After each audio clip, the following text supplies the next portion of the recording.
Hello there, my name's Steve, and you are tuned into and also watching the Go Football podcast. So, this is the podcast that talks all about grassroots football. Whether you are a parent, player, coach, referee, or just got a love for the game, sit tight, you are definitely in the right place. So, on the episode this week, on the run up to Christmas, I will be talking about reps versus variety in training. It's a big debate at the moment for a lot of people. Do players get better by repeating the same skill over and over again, or do they improve through a varied game-like practices? I'm looking at both sides of that today, so let's cue the whistle. Let's get into it. So, big thank you for coming back twice in 1 week, like I said. So, we are on the run up to Christmas. So, probably a little bit less grassroots football around. In fact, most people by now probably already had your last game. Hope those games went well. For everyone that did manage to get a game on, we had some really bad weather, didn't we? Absolutely chucked it down and absolutely rained. Unless you're in one of those regions that are listening to the podcast, like Australia, maybe America, maybe a few other European countries. Also, a couple of people from African countries also listening as well. Don't think you're going to have had the same problem that we have over in the UK, which has been persistent rain for days and days. But let's get into today's show. So we are going to be looking at reps versus variety in grassroots training, what really helps develop players. And this came off the back of the idea, really, of one of my one-to-one sessions. One of the parents who brings one of their son, who brings the son to training, has basically said, like, I'd like him to do lots more reps, which is great, just so it really sinks in. And yeah, look, we've got some great stats for those, but I just wanted to do a little bit of a podcast just on these topics, really, just so that we can cover off some of the ideas for, or some of the arguments for doing the same thing over and over and really practicing something over having a variety of practices at grassroots level and trying to get the balance between the two, because I do think there needs to be a balance between the two. You know, like when you're growing up, everyone kind of says the same things to you. Practice makes perfect, or, if you're probably a little bit older like me as well, do it 1,000 times and you will get it. Kind of true to everything, really, and probably no different with football and football practices.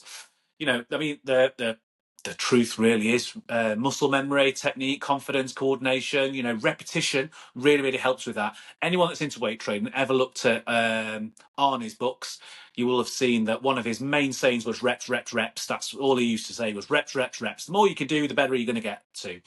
I mean, look, just looking at some stats of doing reps and things going over and over and over again, you'll often hear like a number thrown around. And I think it's like a famous saying, really, which is do it 10,000 hours is the rule to getting better and better at doing something, or doing something and being really good at being able to do it, about 10,000 hours. Now, look, most under 8s, under 9s, under 10s, they're not going to have had 10,000 hours, I think, or, well, maybe, if all they've done is play football and never gone to school and they're in the back garden all the time. But 10,000 hours is a lot of hours. Now, I've not worked out into days, but that's a lot of days that you've got to just be solidly working on them. But does that have a place in grassroots, especially for coaches to run their sessions for players to develop? Like you think about some of the skills that we're trying to develop with, especially with a lot of younger players. It's going to be things like first touches. It's going to be making turns. It's going to be dribbling with the ball close, ball control, ball mastery, all of those different things. But even going a bit further than that, just not having the ball at your feet the whole time, things like developing passes. You've got to you've got to touch the ball 1,000 times to help develop close control. I always start my sessions off as well with having that ball at the feet to warm up. We don't do laps, ball at the feet. That's where we start practicing. And just repetitive decision making moments will probably improve the awareness that you've got. I like players to have the ball at their feet for a long time, so that if in a game they've got the ball at their feet, they're really confident and comfortable of having the ball at their feet. So I always start with like 5 minutes worth of warm up. I'll just be like, move the ball, move the ball, move the ball, get the ball moving. That's for me. Obviously, I know some people do something a little bit different. And at the start of the sessions, I do try to start with a game. So I'm talking about when we move into more technical sides of it. And the reason why I have a game right at the very start of my sessions is makes everyone turn up on time. So if I get everyone there on time, it just means I've got more time for repetition, small-sided games, everything else we're going to talk about today. But here's where reps can go wrong for some teams and some coaches as well. one thing that I don't like coaching with is I don't 3 L's. I think I've mentioned it before as well. So no laps, no lines, no lectures as well. If you're doing a lot of repetitive practices, you can sometimes get kids standing in lines, especially if it's passing practices backwards and forwards. Look, as much as they'll need to practice backwards and forwards, try and think of practices that include everyone, so they're still getting the same amount of repetition, and it's repetitive enough that they get the first touch. They get to be able to take it in different ways too. So whether or not it is just standing still, receiving the ball for maybe younger, or the ball on the move for players that are developing a little bit further down the line. I think that sometimes, where else do they kind of go wrong? Sometimes with practices, there's no pressure on them. So if there's no pressure on, it's not as game realistic, but we're really working on technique. And if you look at that balance of skills versus technique, how well can you do it? Skills, can you do it in a game under pressure? Somewhere along that line, you've got to maybe add a little bit of pressure in there too. Same as having like shooting practices with no defenders. All of a sudden, if you're a kind of coach that you coach shooting with no defenders and no pressure, all of a sudden in games you might be looking at some players thinking, why are you shooting from so far away? And that's because they've never had to run at goal. Or when they are running towards goal in these practices, there's no pressure there. So as soon as they add pressure on, they panic, they shoot from way too far out, keeper saves it, or we get what happens in some games, which it just kind of hits the corner flag. So, and I think that sometimes if you do the same drills every week, for every session, every week, in every season as well, it can become a bit null for a lot of them as well. They can become a bit it's not always what some players are looking to do. If they turn up knowing exactly what's going to happen, sometimes that's not always the best thing. I mean, look at football in general, especially for anyone who's got a younger age group. It's chaotic, it's unpredictable, it's full of decisions, it's full of pressure, it's full of movement, and importantly, and never put anyone down for this as well, it's full of mistakes, and it needs to be full of mistakes, because that's how people will learn to make those decisions quicker. Like running through on goal, making sure we get close enough. Just because there's a defender running with us, we need to be able to practice with things like pressure and defenders running past and things like that too, just that we're doing the right things. Let's be honest though, kids can get bored pretty quickly. So doing the same thing over and over, it's a very good balancing act of being able to do something that you're going to get enough repetition towards those 10,000 hours, right the way out to doing something that is going to be more game realistic. So let's look at the other side of this then, really. So look, that's a little bit about reps, 10,000 times to be making anything good. Does it have benefits to it? Absolutely. But let's talk about variety through learning and different problems that we might get through that. So, when we talk about variety, that can have a lot of different things going on with it. And sometimes, yes, it makes it more interesting. But for coaches, you've got to set more things up a lot of the time. It's sometimes more tricky to get through all of the rules or all what you're trying to achieve with that. But varied practices could mean a lot of different things. It could mean like we're varying pitch sizes, really, really compact, small-sided games, so that when that ball's in and there's lots of pressure, decisions are being made really quick. Even for the younger age groups, I find those ones really good. And I always practice one-on-ones all the time, because I think on the pitch, there's one-on-one situations pretty much at every time, whether that's a winger, defender, attacker, one-on-one with the goalkeeper. It's all of the different times that you're on the pitch. Everything almost is a 1v1. So I love 1v1 practices, especially when there's variety in there of the person they're playing against, maybe some different rules that are also put in there, but different pitch sizes, great for that, making quick decisions. But it just means that we're going to have different rules, and there's going to be different challenges. We get different opponents in some of those as well, and obviously different decisions, and it's a decision-making game. What I like with a lot of players, and I commented on someone's post not long ago, really, they said, what's the difference between coaching under 8s and under 16s? So it was like, communication's probably one of the main things. Like with an under 8, I'll say something like, can you get your eyes up? Can you see and make a decision? So they've got all the information they need. They've probably got more time. The pitches are 5v5 or 7v7. There's a lot of space on there. There's a lot of time for them to make those. And we're trying to teach good habits. Whereas under 15s, under 16s, I'm like, eyes, that's all I say. And that means get your eyes up, you can make your own decision. So they've got more on them at those times. When they're a little bit older, they've got more to do and they've got more to think about, but I'm communicating less with them. And it's more a prompt, whereas given an instruction for them to find the answers when we're playing these small-sided games, and through variety as well. I mean, if you look into some of the research and skills, it does show that varied practice often lead to better long-term retentions of players. So when we've got teams of people that are looking at dropping out, sometimes I think there's some evidence for that, and there's definitely some evidence that I could find from a few articles. Even if it looks messy in the short term, generally it's sometimes better learning. Some of the best sessions I've done, no one's understood the rules, no one's really known what they were doing in them.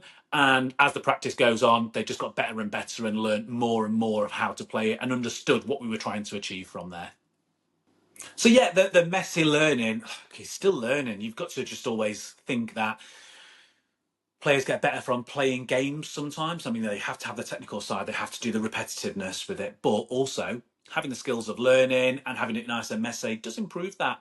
You know, it improves their adaptability in games where they're able to move from place to place or what they're trying to do in the game, and it also makes them a little bit more unpredictable when they're trying to do things. Sometimes you get the best little flicks, the best segments of play when you give no ideas of what you're going to do, and sometimes the players don't even know what they do. I got some players, especially in like the under 11s and under 10s, that will just move the ball and they don't even know what they're doing with their feet sometimes. And I think those kind of sessions are great, especially when you see them do something and it's a nice little flick over the top.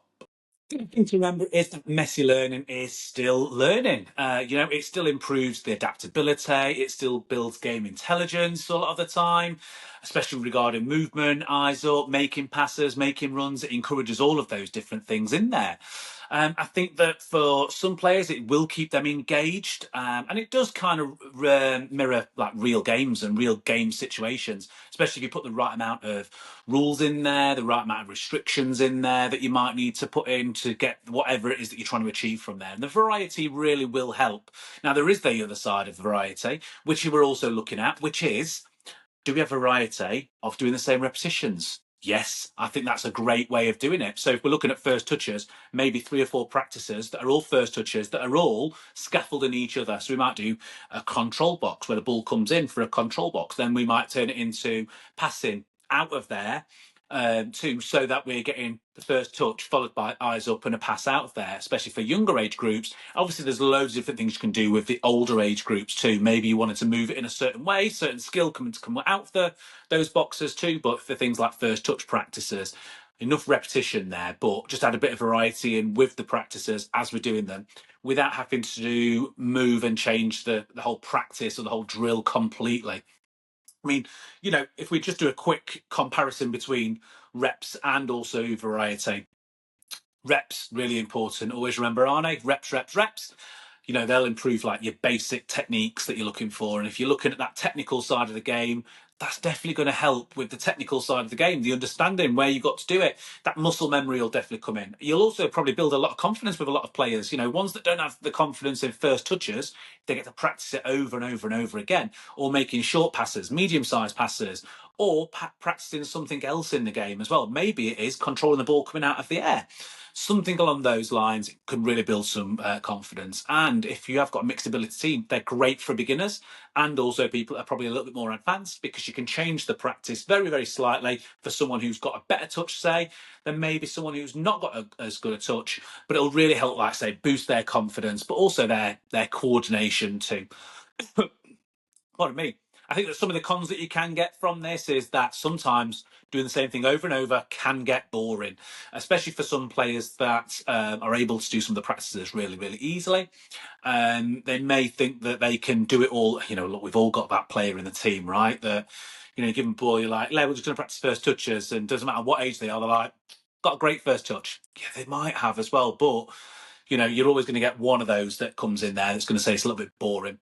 I think that with reps, reps, reps, and doing the same thing, we're saying repetitive practice too, I think that it can limit the decision making that you've got, because maybe it's not always opposed. And if it's not always opposed, then they'll get very good at doing it. In fact, when I went to go and do my goalkeeper course, there was the tutor on the actual course actually came up with some good points. And he said, like, yeah, we're going to do some ball out the air for the keeper today. And you know, the head coach had said to him, this was at a professional club, by the way, I won't mention which one he said that he was at, but it might have been in East Anglia. said that he was told to go and take his keeper away, do balls out the air. He said, I need 4 defenders and about three or 4 attackers as well, something like that. What, for catching the ball out the air? He was like, and guarantee I can kick the ball there and he will catch it every single time in training. I can teach him that. Said, when it comes to Saturday and we've got a game and there's players all around, and guarantee he's going to drop half the balls because he's not had the pressure of a player being there to practice with that. And goalkeepers, you'll probably appreciate that too, that is it. He was exactly right. And I think he got his own way. I think he managed to get the players, or he definitely let on that he got those as well. So, it can limit the decision making of when to come out, when not to come out, or when to make a decision, when not to make a decision, if all you're doing is the same reps. But it is great for muscle memory. But again, the other cons as well is that some of them don't always transfer into a game too well. The touches, always going to in there as well. Passing, always going to do that. But some of the other drills that you do that may be a bit more repetitive, especially if it's run from one cone to another cone, which I generally try not to do those kind of things, but I appreciate that some coaches will do that for a reason, because it's nice and simple, the age group, the ability and everything else in there. But there's no cones on a football pitch. So if you're telling people to run from one cone to another, it doesn't look like football. Don't expect them to start playing great football from that if that's what they're practicing and that's the only thing that they're practicing. I mean, the variety, the pros for that is, it can improve your decision making quickly, build creativity. You can be more engaging for a lot of players as well. It's closer to real football, and probably a little bit more enjoyable too. Cons for that really is that, one, it might look a little bit messy. Don't get annoyed if it does get a little bit messy. Sometimes the best players come from street football where everything is messy with no real rules. Sometimes they're a little bit harder to coach. Sometimes you need to let those practices run a little bit first and let everyone kind of understand it at maybe their own pace. You might explain it 3 or 4 times really well. I've done that so many times. I've explained it 3 or 4 times. I'm like, do you know what? We're just going to play it and you'll get the rules as we go. And sometimes that's worked a little bit better, and that variety has been good. And it's great when you hear that, oh, I get it now. So it's got to do this before we can do this. Yeah. Oh, I need to make this run instead of that run. Yes. And, really, really good for it. I mean, some of the key takeaways that we're looking is that, on reps or variety, I suppose that you need both of them in there, really. I mean, how can you coach with a little bit of a blend of the both? For players as well, and obviously we want to keep them engaged as much as we can. I think at grassroots level, which is what we're always talking about on this podcast as well, really always try to keep it grassroots. I think the best sessions usually follow a certain pattern, and they can follow a kind of a pattern to get both those, and that is, simple reps early on. So I start with a game, simple reps early on, so it's short, it's sharp, it's active, we get touches in there, we can build confidence in it, you can let them have all the little chats and stuff like that. I used to go, obviously everyone's been listening for a while knows I used to have a girls team too. The girls team, you need to let them have time where they could go and talk, because a lot of the time it's the first time they'd seen their friends for a little while. So, put them in groups where they can talk and they can do it whilst they're having that repetitive cycle of touching the ball, moving it forwards, dribbling forwards, and they can also have their little chats at the same time. Worked absolutely perfect. So that when we got onto the small side of games, it was much easier, because that's when we can start adding in more variation afterwards. So, we can do the practice where we've got lots of repetition to begin with, and then we introduce things like pressure, direction, decisions. We can add all of those into a practice too. And then what we can do is look at a small-sided game that is easy to just then roll into a game at the end of the session with whatever it was that we were trying to achieve. So if the practice was passing in the repetition, and then the small-sided games was, can we play the ball forwards and play people in behind defenders? Can we then add that into a game before we start with normal football rules in there? That way we've got everything in there, and it gives us a real good blend of the repetition, making sure that we've got enough variety in there that people are interested, enough game-related practice in there, and then obviously going into how we are playing in a real game at the end. I think, for example, if you start off with something like that is a basic passing practice, you could maybe even add defenders or add some rules in. So maybe you've got to touch the ball in a certain way or move the ball because we want to open our bodies out to play in a different direction. Maybe we can do that first before playing it on. And then, you can add that into a practice where passing in that way solves the problems that we're trying to achieve. So pressed high from one position, but as we receive the ball, we play it out and away from where the pressure is coming from. That would resolve the problem that we might be getting in a game. So we can add all of those things in. So we get enough repetition. Like I said, we've got the variety, we've got the pressure in there, and then we've also got the solution. The solution that we're always looking for in the game. And when it comes off, it looks amazing. So let's try some of those. I think that best ways to get players in for repetition. Look, what we're always looking for is that enough repetition, decision making. It needs to be enjoyable. I think that too many times coaches get into the wrong ideas of we'll just make it a good session and it's not enjoyable. The more enjoyable it is, one, the quicker the session goes, or feels like it's going. But the enjoyment from the players is what's going to keep them coming back, and that's what gives you better retention as opposed to a boring session, which is just one thing over and over and over again. Yeah, so why is this so important at grassroots football? Look, I mean, for most coaches, they're not professionals. We're developing young players, and that's what we're trying to do as grassroots coaches. I mean, look, if the training is repetitive, it's rigid, it's boring, then we're going to find that kids are probably going to leave. Whereas, if the training includes a variety, includes things like some challenges, a bit of freedom, a bit of fun, but still gets that repetitive edge in there, then you'll probably find that kids will stay more, they'll probably improve more, and they'll also fall in love with the game, which is what we want him to do, and they'll stay with you for many, many years. So that's a real win across the whole of grassroots. So look, let us know what your thoughts are on reps versus variety. Are you a coach that goes reps, reps, reps, everything's about repetitive and we get everything perfect, practice makes perfect? Or are you one of those coaches that adds in loads of variety and don't focus on one thing too much? Or do you like to blend them both together, what I've just explained? For me, I'm a bit of a blender. I would prefer to do the reps as well as the variety and have both of them. I mean, yeah, repetition does matter, but also variety just brings a different side of learning to it. And I think the best coaches, I think that they wouldn't pick one side or the other.